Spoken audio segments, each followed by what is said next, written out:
Hey guys, तो welcome back. यहाँ पे आप देख सकते हैं जैसा कि आपका एग्जाम हो गया है तो मैं फटाफट आपको हिंदी का सॉल्यूशन करवा देती हूँ, देन आपका इंग्लिश का सॉल्यूशन मैं करवा दूंगी। उसके साथ साथ मैं छोटे छोटे करूँगी क्योंकि ज़्यादा समय आपके पास भी नहीं है और मेरे पास भी नहीं है। तो आइए स्टार्ट करते हैं। तो यहाँ देख सकते हैं तो आपका हिंदी में आज के एग्जाम में पैसेज आया है। वो पैसेज क्या है तो मैं आपको बताती थी कि हाँ पैसेज ध्यान से आएगा, हमेशा आप मॉक में भी मारते थे। देखो क्या है यहाँ पे, देखिए कैसे कैसे आपको सॉल्व करना था। सील हृदय की वह स्थायी गति है, मतलब पैसेज है। पहले सदाचार किन से परिवर्तित होता है तो यहाँ पे देखो सदाचार ज्ञान द्वारा परिवर्तित होता है। यहाँ पे आपको आंसर्स मिला ज्ञान द्वारा। आंसर्स क्या मिलाओगे, ज्ञान और भक्ति द्वारा। तो यहाँ पे क्या हो गया, ज्ञान और भक्ति। 1 का आंसर क्या हो गया, डी, ज्ञान और भक्ति के द्वारा परिवर्तित होता है। नेक्स्ट है क्या, भक्ति। भक्ति द्वारा परिवर्तित सदाचार का अनुष्ठान कैसे किया जाता है तो यहाँ पे आप देख सकते हो, ये रहा देखो, भक्ति द्वारा परिवर्तित सदाचार जो होगा उसका बड़े आनंद और बड़ी उमंग के साथ होगा, बड़े आनंद और बड़ी उमंग के साथ। तो यहाँ पे क्या हो जाएगा, आनंद और उमंग, मतलब आपका हृदय, आनंद और हृदय से होगा। चलिए नेक्स्ट दूसरा क्वेश्चन क्या है, ज्ञान द्वारा परिवर्तित सदाचार का पता कैसे लगता है तो यहाँ पे आप देखिए ज्ञान द्वारा कैसे लगता है। तो यहाँ पे देखिए कहाँ है, ये रहा, ज्ञान द्वारा परिवर्तित सदाचार उसका बड़े कष्ट से होगा। क्या होगा, कष्ट से होगा। आंसर्स में कहाँ है कष्ट, आपको देखिए डायरेक्ट पैसेज है, कष्ट और हृदय से दबाकर। आंसर इज बी, आंसर हो जाएगा। चलिए नेक्स्ट, कर्तव्य और सील का आचरण सच्चा है, कौन सा, कर्तव्य और सील का आचरण। तो यहाँ पे देखिए कर्तव्य और सील का है, आपका डायरेक्ट पैसेज था ये देख सकते हैं, जो आनंद पूर्वक और हर्षफुल हो, यानी कि हर्ष के साथ हो। तो आंसर्स क्या हो जाएगा आपका, जो आनंद और हर्ष से युक्त हो, यानी कि हर्ष से भरा हुआ हो। चलिए दूसरा हम देखते हैं। तो यहाँ पे क्या है, हृदय की कौन सी स्थायी दशा जो सदाचार को प्रेरित करती है। आपने वही पढ़ा है कि सील क्या है, हृदय की एक स्थायी स्थिति है। तो आंसर्स क्या हो जाएगा यहाँ पे, सील दशा। समझ में आया। तो यानी कि 5 में 5 नंबर आपके पक्के, अगर आपके सही हैं तो 5 में 5 नंबर आपके पक्के हैं। नेक्स्ट चलते हैं, सुधा का विलोम शब्द क्या होगा। गाइज इसमें विलोम शब्द ढूंढना है। तो सुधा का विलोम शब्द क्या होता है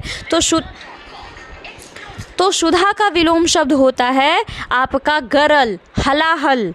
तो यहाँ पे आपको क्या दिख रहा है, कौन सा आंसर्स आपको दिख रहे हैं सुधा का, बताइए। तो यहाँ पे आपको दिख रहा है, 1 मिनट जस्ट, 21 का आंसर हो जाएगा आपका हलाहल। आपने अगर मुधा अमृत कोलाहल मारा है तो ये गलत है। प्राचीन का क्या होगा, प्राचीन का विलोम शब्द होता है वर्तमान नहीं होता है, इसका वर्तमान ये अर्वाचीन होता है। फिर आपको यहाँ पे बहुत सारे होते हैं लेकिन यहाँ पे अर्वाचीन है आंसर्स। तो आंसर्स में अगर आपका अर्वाचीन है तो वो आंसर सही है।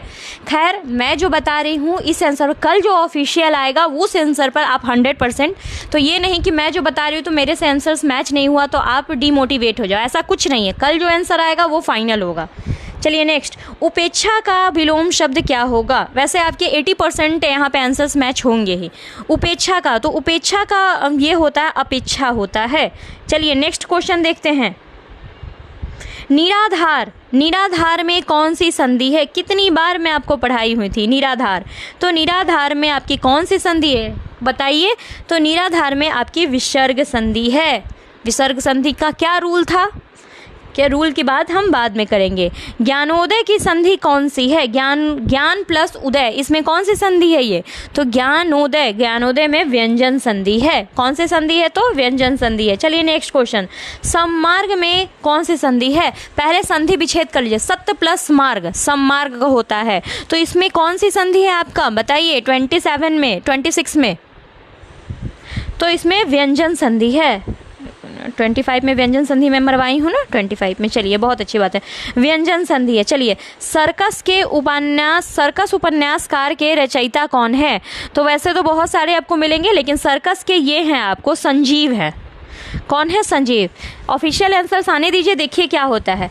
यहाँ पे आते हैं 28 नंबर में, गिरी शब्द का शुद्ध बहुवचन कौन सा होगा। तो गिरी खुद में बहुवचन है।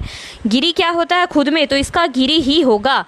अगर आपने गिरिया देख लीजिए, मैं आपको कितनी बार बार कह रही हूँ कि मेरे आंसर पर आप 80% भरोसा कीजिए, लेकिन जो ऑफिशियल आंसर वो गलत देगा तो गलत ही सही। आंसर्स भले कुछ रहते हैं लेकिन गलत देगा तो गलत ही। तो ऐसा नहीं कि डिमोटिवेट होइएगा, ऐसा कुछ नहीं है। चलिए, व्याकरण क्या है? तो व्याकरण क्या है? भाषा का नियम है, जो हमें क्या है, भाषा का नियम बताता है कि हमें कब कौन सी भाषा होती है। जयशंकर प्रसाद की कौन सी भाषा है, काव्य, कौन सी काव्य है? तो जयशंकर प्रसाद ने खड़ी बोली बोली थी। ये सारा चीज़ आपने पढ़ा था या नहीं? उपन्यास हमने आपको पहले ही पढ़ा दिया, मॉक में आप ऑलरेडी ये सारी चीज़ें सॉल्व करते, इसलिए मैं बोलती थी कि मॉक सॉल्व कीजिए। तो मॉक में आपने ये सारा संधि वगैरह उतना तो आपसे पूछा भी नहीं। जब पैसेज पूछ लिया तो क्या पूछेगा? पैसेज आपके इजी थे, क्या लग रहा है आपको? इजी थे, जैसा पैसेज आप करते थे उस टाइप के, जो बोलते थे, जो लोग नहीं आते हैं तो देखिए आए पैसेज। संधि विच्छेद जो आप हमेशा पढ़ते थे, कल भी मैं पढ़ाई थी कि कौन सी संधि है। फिर यहाँ पे आप देख सकते हैं उपन्यासकार, मैंने कुछ दिन पहले ही वीडियो डाला था, उपन्यासकार वगैरह पढ़ लीजिए जयशंकर। तो ये आपके आए थे। 15 में आप कितने नंबर स्कोर किए हो मेरे अकॉर्डिंग देख लीजिए। तो 13-14 अगर आपके हैं तो बहुत अच्छी बात है। बाकी देखिए कल आंसर जो आएगा वो आपका रिलायबल होगा। चलिए धन्यवाद, मिलते हैं फिर नेक्स्ट सेक्शन से। Thank you.